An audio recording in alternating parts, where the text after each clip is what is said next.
Clause number 29L में लिखा है कि अगर is a member of any association which has been declared unlawful under the Unlawful Activities Prevention Act 1967। यूआपा आपने लाए, ठीक है।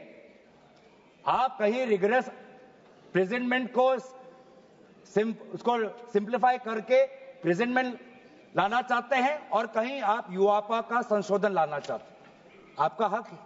आप बस हमें इतना बताएं कि और कौन से स्टेट बोर्ड या और कौन से धार्मिक बोर्ड में आपने ये यूआपा का प्रोविजन आप लाने वाले हैं, या सिर्फ ये इसी बिल में है, या सिर्फ इसी बिल में है या दूसरे में भी जो चैरिटेबल एक्ट्स हैं विभिन्न धर्मों के विभिन्न स्टेट्स के, क्या उसमें भी यूआपा एक्ट आएगा या सिर्फ इसमें?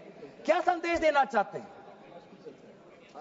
किस कौम को आप भ्रमित करना चाहते हैं?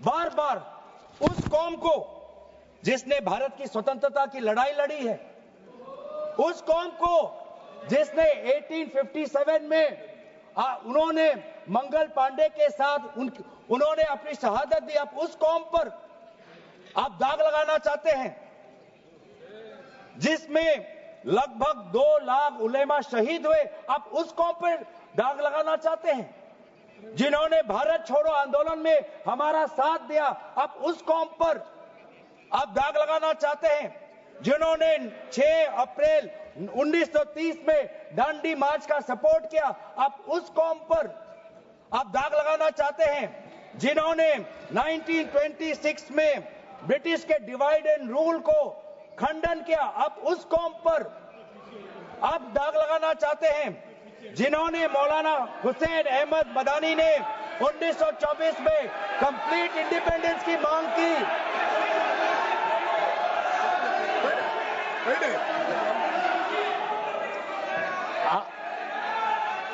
जब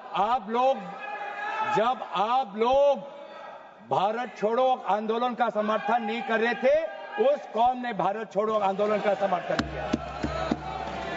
जब आप लोग अंग्रेजों को मर्सी पिटीशन लिख रहे थे, वो माल्टा में 3 साल और इजिप्ट में उन्होंने शहादत दी।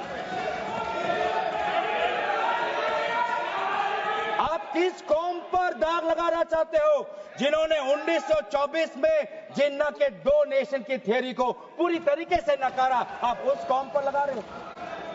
सर यही है इनका डिवाइड एंड रूल, यही है इनका divide and rule.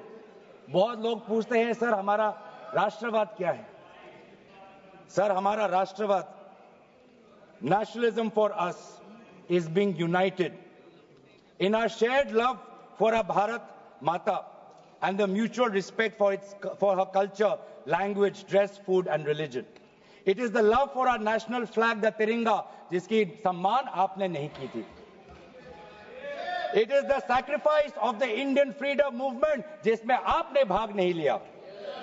It is our thirst for knowledge to seek excellence with limited resources, to be creative, to have the courage, to acknowledge the injustice of the past and have the wisdom to build new bridges. ये है हमारा राष्ट्रवाद और ये राष्ट्रवाद आज हमारे संविधान में उल्लेखित है। तो सर बार बार ये सरकार कहती है ये माइनॉरिटीज के पक्ष में है, लेकिन जब अमेरिका से माइनॉरिटी कमीशन का रिपोर्ट आता है कि माइनॉरिटीज के साथ नाइंसाफी होती है तो इनको दुख होता है। जब यूएस का रिलीजियस कमीशन का रिपोर्ट आता है तब इनको दुख होता है।